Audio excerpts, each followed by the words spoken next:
Hello, everyone, and welcome to today's session, Using Intelligent Virtual Agents to Solve Customer Support Challenges. I'm Adam Blair, the editor of Retail Touchpoints, and I'll be moderating today's session. One of the long-term ripple effects of digital's growth has been consumers' acceptance of self-service, a change that began way back when ATMs were introduced and one that was supercharged by the growth of e-commerce. The newest fast-growing adaptation of self-service is voice interactivity. In fact, over half of U.S. households are now equipped with a smart speaker operating as a virtual assistant. Retailers that want to keep up with their customers' acceptance of voice self-service are turning to intelligent virtual agents.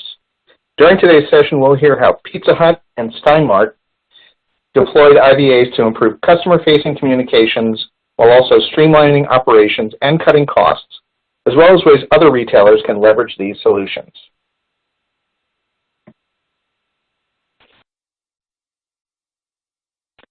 Our speaker today will be sharing lots of information about this topic, and we encourage you to share some of your own data points and takeaways on Twitter. Social information from me, the series, and our speaker is available on this slide. This session is part of the 2020 Connected Consumer Series. During this series, attendees have the opportunity to hear from leading industry experts who are discussing the most important topics on retailers' minds today. By registering for one session, attendees have access to all complimentary presentations, both live and on demand.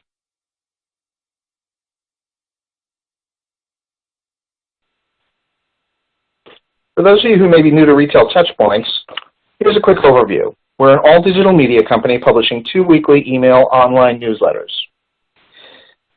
daily news, special reports, and multimedia presentations. If you haven't done so already, please subscribe to our weekly newsletter. We welcome input and feedback through traditional means, phone and email, and social media, LinkedIn, Twitter, and Facebook. Our website address is www.retailtouchpoints.com. For today's presentation, we're using the On24 platform. Right now, you should be viewing the On24 dashboard, which shows the live viewing screen. By clicking on the Questions widget on the right-hand side of the screen, you can type in questions during the live presentation and press Submit. You can also find a widget named Resources under Questions. Here you can download assets our presenter has provided. All you have to do is click on the resource, and it will automatically download. Now you have housekeeping details. The presentation is slated for about 30 to 40 minutes, and there'll be time for live questions at the end. Again, I encourage you to submit those questions as they come to mind so they rise to the top during the Q&A session. We'll get to as many questions as we can, and I also encourage you to follow up with the speaker on social media if you want to discuss some of the session's takeaways in more detail. Also, the webinar is being recorded, and all attendees will receive an archive link to the presentation to go back and review or share with colleagues. You'll also have access to the slide deck through SlideShare. Now a little bit about our speaker. Callan Chabella is the CEO at Inference Solutions. He's worked his entire career in voice automation, machine learning, and related technologies. Prior to becoming CEO, Callan was the chief architect at Inference, and he led the team that developed the company's core products. He started his career at Telstra Research Laboratories in technology commercialization, and he has a Master's of Engineering from the University of South Australia and an MBA from Melbourne Business School. Welcome, Callan. Thank you. Thanks, Adam. All right. Well, let's get straight into it. Want this first slide here, we're really talking about, I guess, an issue that's really top of mind today, and that is that we're really in an unprecedented environment as it relates to the COVID-19 pandemic. This is a situation that is evolving in real time, and it's really affecting retailers in a whole range of different and largely unexpected ways. Essentially, we're going to talk about how self-service solutions, in particular intelligent virtual agents, can help in sort of times like this, as well as sort of the broader macro trends that are affecting retail in general. If we just look at sort of the COVID-19 pandemic response, we're seeing many retailers across the board reducing store hours, closing stores entirely, and coupling that with the fact that they have employees that are unable to go to work potentially, whereas they have customers, particularly if you're in sort of the supermarket industry, as we've seen in recent days, having trouble trying to stock goods and buy goods as they normally would. Because we operate a very large-scale intelligent virtual agent platform, we can actually see this sort of customer contact increasing at a very rapid rate over the last few weeks. The peaks that we're seeing around the world today in terms of customer engagement is unlike what we have seen in what we would expect to see in sort of peak retail times of the year, such as the holiday period and so on. So we're well above that as we are right now. So we're going to talk more about how sort of intelligent virtual agents can help address some of this. Second is the sort of the general topic around digital transformation in general. Now, digital transformation is nothing new. It's been going on for more than a decade now. We mentioned earlier, Adam mentioned the move towards the e-commerce and so on. What we're now facing, though, is we're seeing obviously the rise of brands such as Amazon and digital-first entrants that are competing obviously with the traditional brick-and-mortar retailers. Some of the stats here from NRF is that currently we have about 2 in 5 retailers already using intelligent automation, but that adoption rate is expected to double sometime by next year. So 4 in 5 means that sort of self-service first will become the norm for the vast majority of retailers. The third thing we're going to look at is how retailers can leverage their existing investments. One of the advantages retailers have over a lot of other industries is they do have, in many cases, a brick-and-mortar footprint that they can use to fulfill all types of services, whether to expedite purchases, delivery, or support. Buy online, pick up in store, for example, is the latest incarnation of that, and we'll talk about a case study with Stein Mart shortly that talks to that one specifically. And the other thing is what intelligent virtual agents allow you to do is really to draw data from different sources and reduce that friction in that customer journey and customer experience. This is something that a human agent or somebody working in a store is often unable to do easily, but a virtual agent being digital in nature and cloud-based, it can do this seamlessly and in real time. And then I guess the overriding point we want to make too is that we cannot ignore that the way that consumers are engaging with brands and engaging with retailers has changed dramatically. Adam mentioned before about smart speaker adoption. I'll have some statistics on that shortly. But what we're seeing now is that the rate at which this virtual assistant technology is being adopted is accelerating. Basically, the market is doubling every single year. And last year, the stat was that 50% of US households had a smart speaker, which was providing some sort of virtual assistant experience. If we just extrapolate that and double that again, it'll pretty much be pervasive in the not too distant future. And it's not just virtual agents appearing on smart speakers, they're appearing everywhere. They're appearing on the phone channel, they're appearing on the messaging channel, such as WhatsApp and other interfaces like that. They're appearing in the chat channel, things that pop up in websites and so on, as well as in our sort of day-to-day work, such as a Slack chatbot or something like that. And the important thing about this is that we have now passed the tipping point where self-service is now the preferred form of service. If we just went back a couple of years, we would not really be able to say that. But here's some recent stats from Gartner here on the screen. These ones really struck me when we were doing the research for this webinar, but 85% of customer interactions will start with self-service by 2022, and 70% of self-service interactions will be driven by speech interfaces by 2023. And I think that that second one is really interesting because for a long time people have talked about the demise of the telephone and how call volumes are dropping and so on, but it's not just telephone calls that we're talking about here, it's any type of spoken interface. Now this can range from obviously a telephone call, but it can also include smart speakers, it can include WebRTC type channels where you're communicating through a browser, as well as in-messaging type chat services and voice services like with WhatsApp and so on. Now, if you're interested in this space, intelligent virtual agents in general, I would encourage you to go and have a look at some of the research done by DMG. DMG is basically one of the few groups that reports on this sector as a standalone market in itself. And each year they put out a sort of a benchmark study on the state of intelligent virtual agents.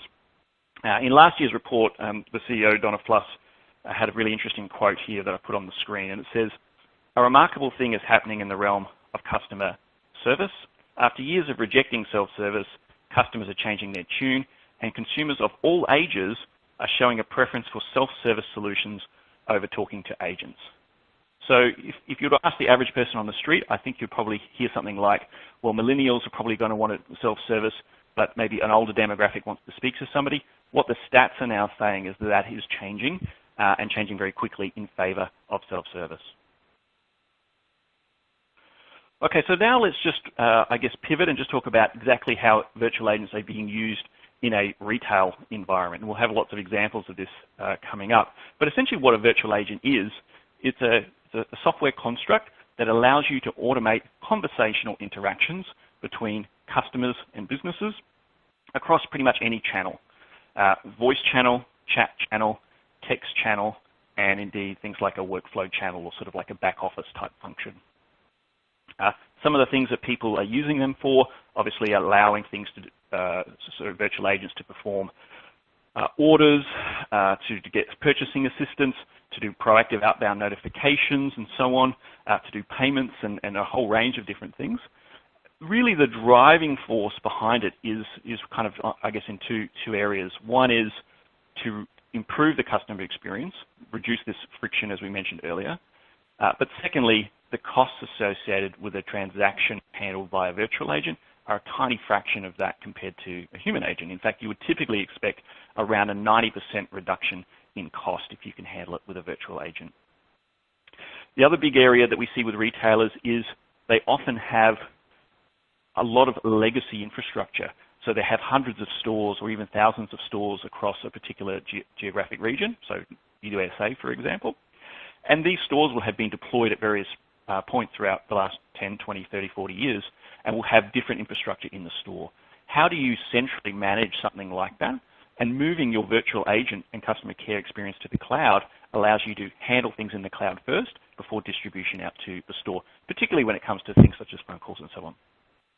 And then some of the newer innovations that we'll talk about, buy online, pick up in store. Again, just leveraging the fact that you have that brick and mortar building and that people can drive into the parking lot and essentially, without even going into the store, can now engage and buy products and services from you.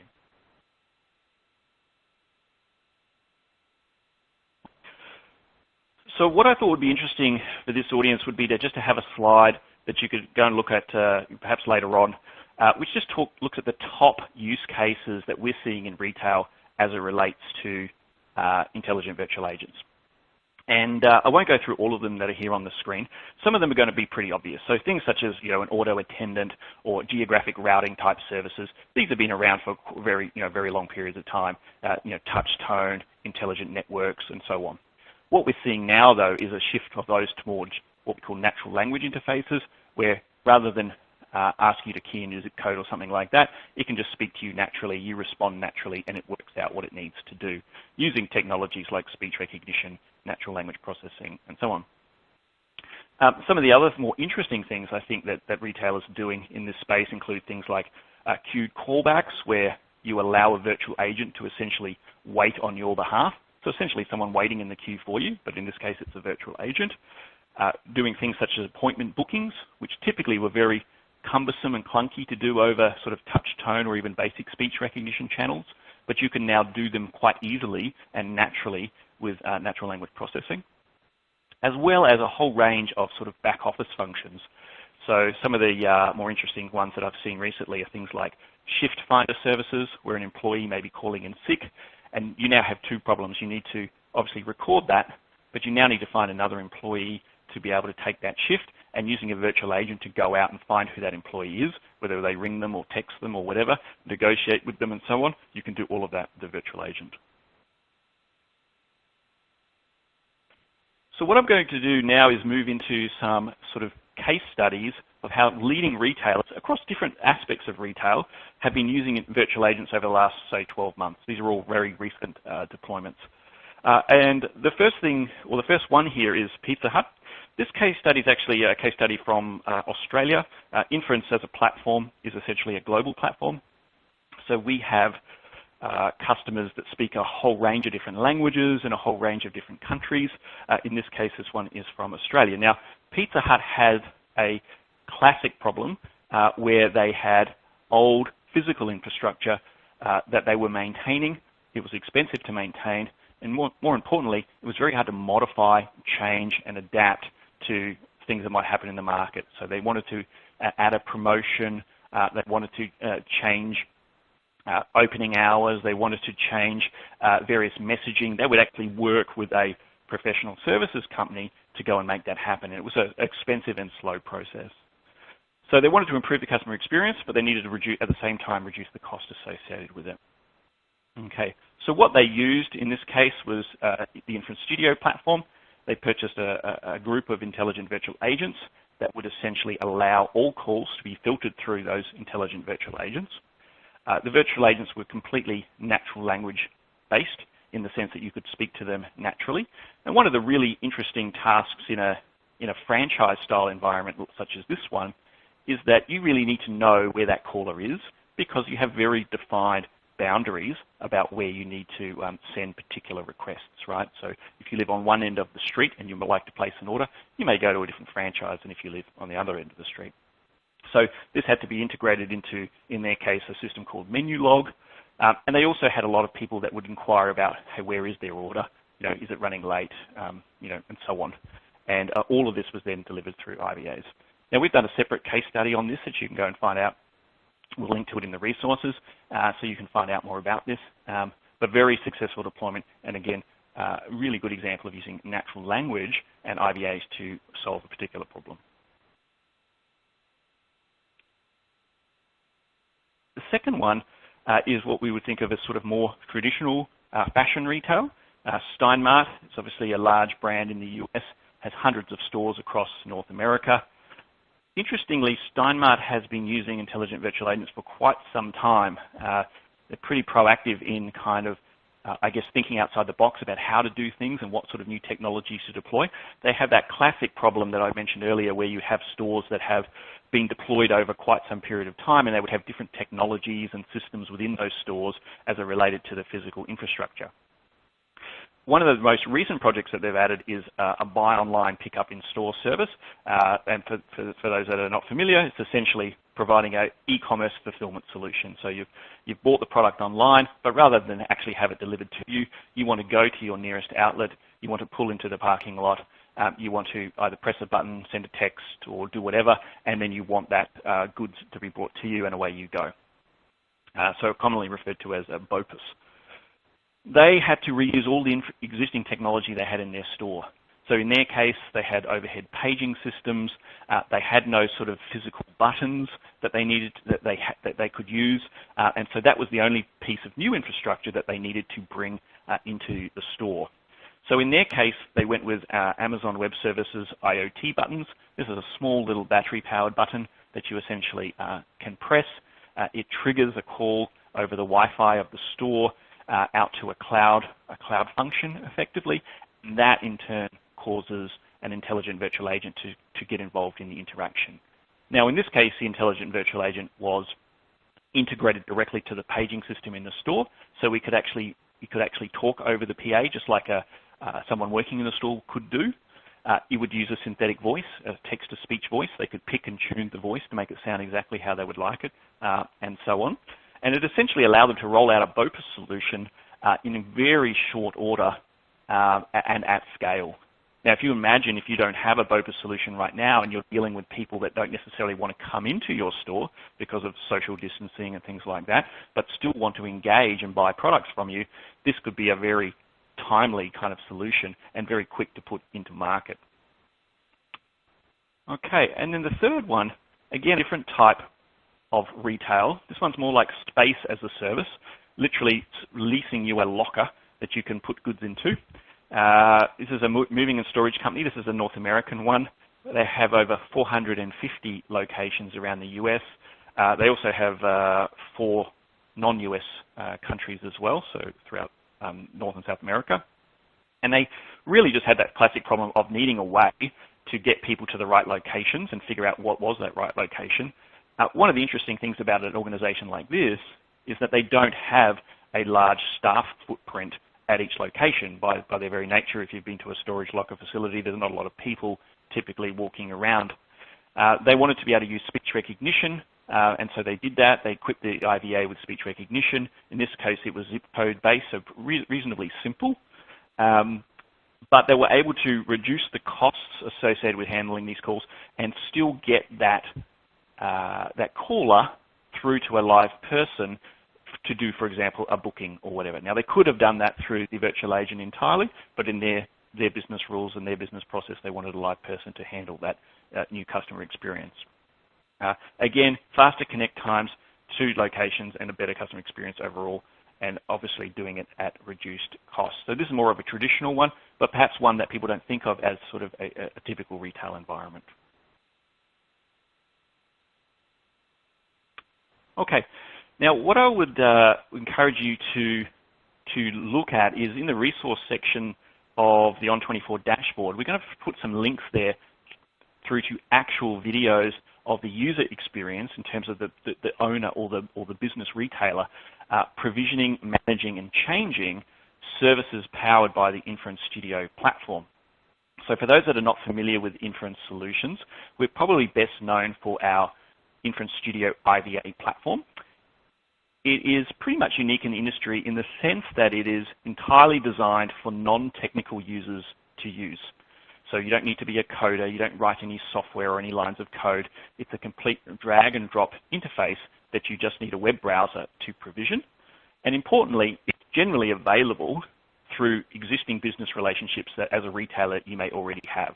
So for example, we have, I think, over 50 distributors around the world, and these tend to be large telecommunication service providers, large contact center players, such as hosted contact center players, for example, all resell the Inference Studio platform.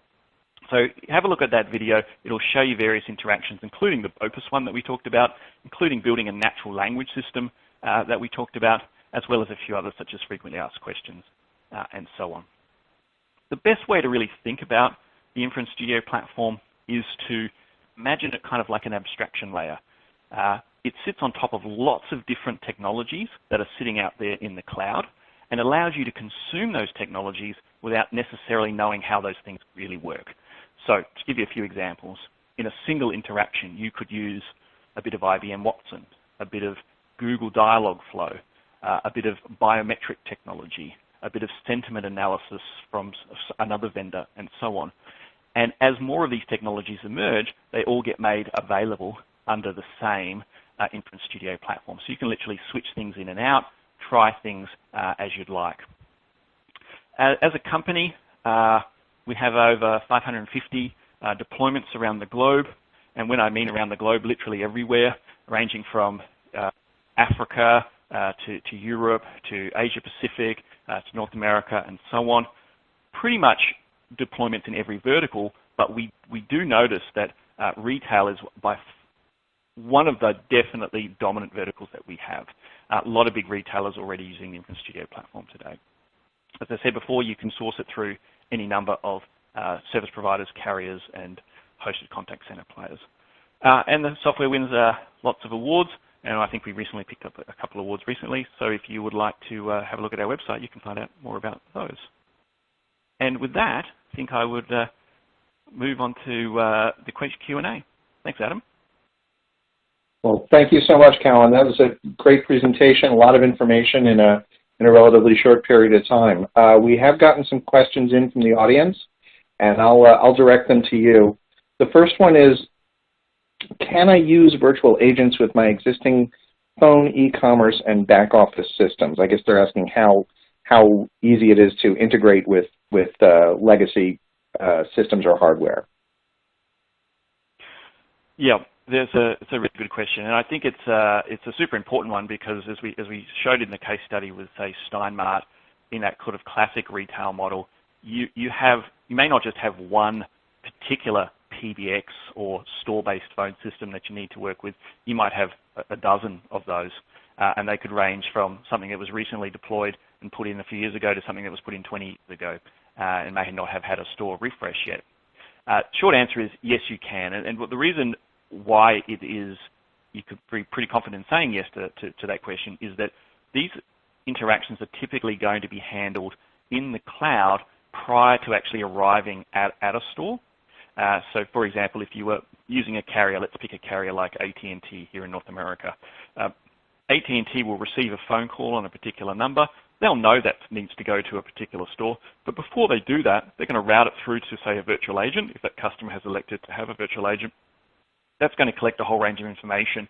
And by its very nature, being core connected to that carrier network, it's able to then reach out to the store over the regular interconnects that are already there and deliver the call through to that store.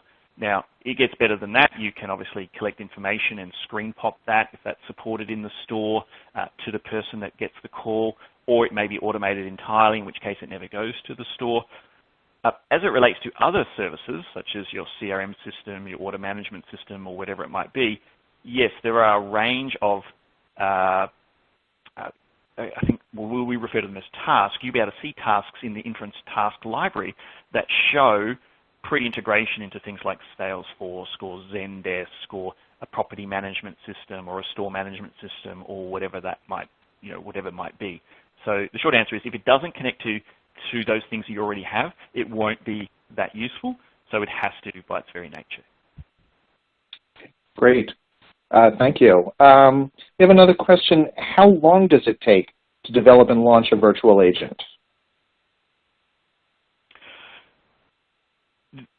Traditionally, if you were going to build a natural language system, so it took spoken input, it determined what you were saying, the intent of what you were saying, and sort of decoded it into the various pieces.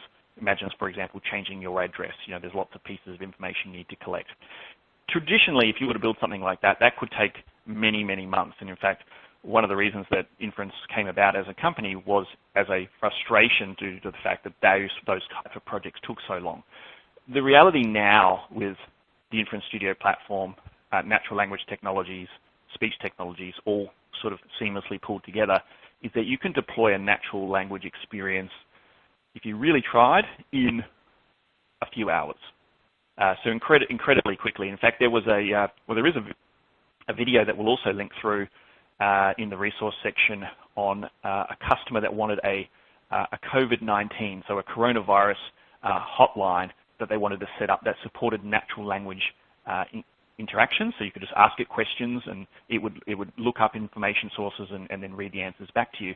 That entire video, or the demonstration that was built for that customer, was built in about 3 hours and deployable in 3 hours. So you're really talking about dramatically reducing how long it takes to build these things. Now, having said that, things like NLP, which are driven by effectively artificial intelligence, they're still not like magic. We talk about, when we build these natural language systems, about a maturity curve. You will get something that you are talking to that sounds really interesting, that works in a very short amount of time, but it will learn over time as you feed it with more and more data of what people are actually talking to it about. So we talk about a 30, 60, 90-day window where you should expect improvements in maturity over that time, but you'll get to a very useful starting point within within a few hours or a few days. That's kind of amazing that it can be done in that short of an amount of time. This actually applies to another question we got about the virtual agents learning as they go, which I know is a hallmark of machine learning. And the second part of the question is, if so, how is this learning shown in the performance of the virtual agents?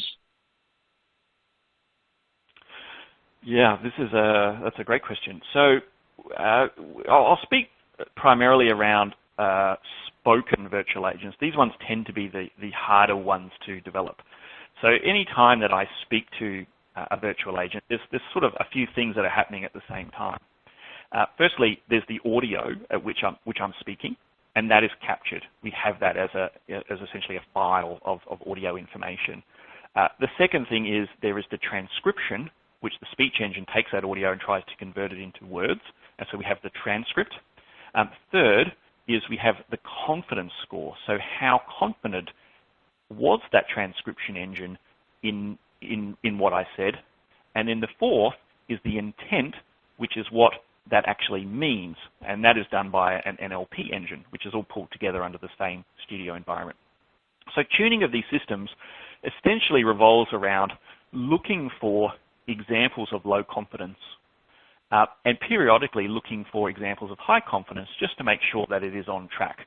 So almost all of these systems that are out there rely on what we refer to as a supervised learning model, and that is it will throw out as it goes, here are all the things that have been said to me in the last hour, here is the audio, I wasn't very confident, but here is the transcription, and I don't know what it means, so I don't maybe have an intent. And I would like you, as the developer, in this case, the retailer could do this himself, just to tell me whether I was on the right track, and you're literally ticking boxes. Yes, no, changing a typo, no, that's what this means, and then feeding that back in. Every time you do that, the system is relearning itself, and it relearns in many cases a few seconds. But it's going to wait for you to supervise it before it just goes off and does its own improvement.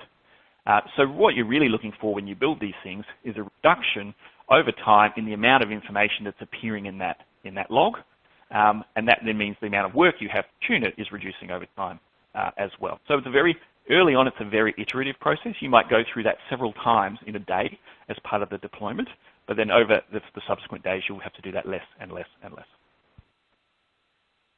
Fascinating. Well, Callan, I think we have just time for one more question. The question came in, what data sources can agents use for a knowledge base? I don't know if you covered that during your presentation, but if you could just reiterate it, that would be great. Right. So knowledge bases essentially become sort of structured data and unstructured data. If you think of something like Wikipedia, for example, is sort of semi-structured data, like the articles have a particular form, but it's not really question and answer type thing. Most of the things that we are seeing people build today, particularly retailers that relate to natural language, tend to be around using structured information sources. So in the studio environment, you can create what's called a studio data store, which is literally, if you get a question that is like this on the left-hand side, the answer I would like you to give them is on the right-hand side.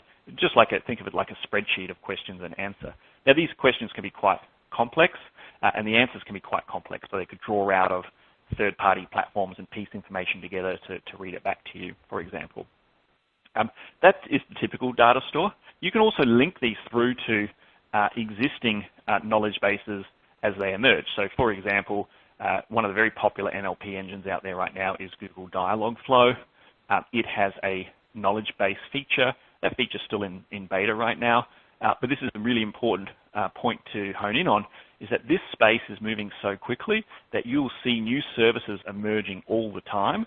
And really our job as Inference is to make sure you can plug into those emerging services as soon as practical. So most of the structured data today, some of the things like knowledge base will allow for unstructured data, but it's a sort of a watching space that I expect will evolve really quickly over the next few quarters. Great. Okay. I want to thank you, Callan, for a fantastic presentation, and also to our attendees of today's session. If you did not receive an answer to a question you posed, we will be able to follow up after the presentation, or rather the speaker will be able to follow up with you after the presentation. We hope you're going to join us for our next Connected Consumer Series presentation, which is titled Increase Operational Flexibility and Profitability Through Cloud-Native Technology. That session is going to begin at 3 p.m. Eastern Time today, April 6th. Until then, enjoy the rest of your day.